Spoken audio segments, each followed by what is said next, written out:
are we? I'm sorry, who are we? Good morning, and thank you all for being here today. For how many of you is this the first time you've had to come up over something like this? Okay. Well, I thank you. And it's sad to say that I have had to be up here nearly every year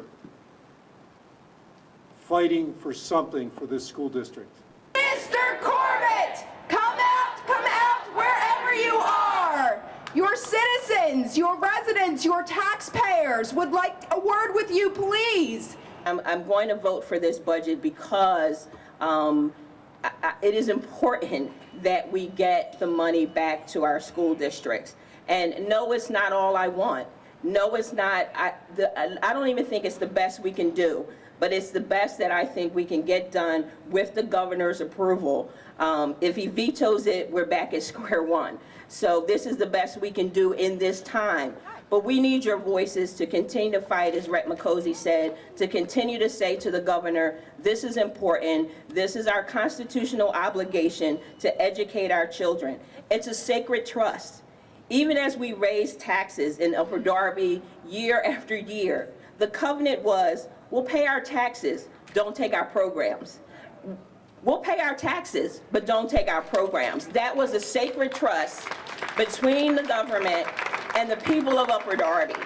And so now we're saying we're putting more state money in, and we're asking the school district to please restore the programs. And we thank you so much for being out here today and making your voices heard. What she always tells me is that art is the great equalizer in terms of education. A student might not be quite where they should be academically. They might be perhaps a little less, a little lower than they should be in their reading or their writing proficiency. But when they're involved with music and art, there's a great leveling experience that puts all students at a point where they can demonstrate what they can do, they can demonstrate excellence, and that enhances their ability to learn. So I think what we do to keep art and music as part of school programs is essential. I'm going to ask you again. Who are we? I'm sorry, who are we?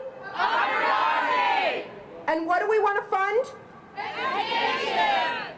When do we want it? Now! Why? Because we deserve it.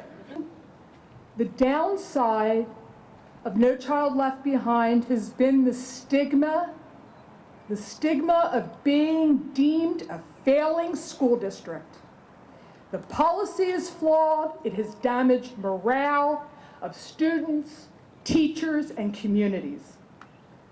We need our voices heard regarding the reauthorization of No Child Left Behind. They've sat on their hands since 2007, afraid to do anything.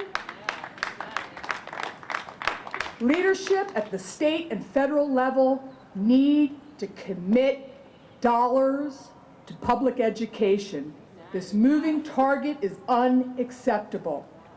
Budget forecasting seems a pie in the sky with many of our elected officials.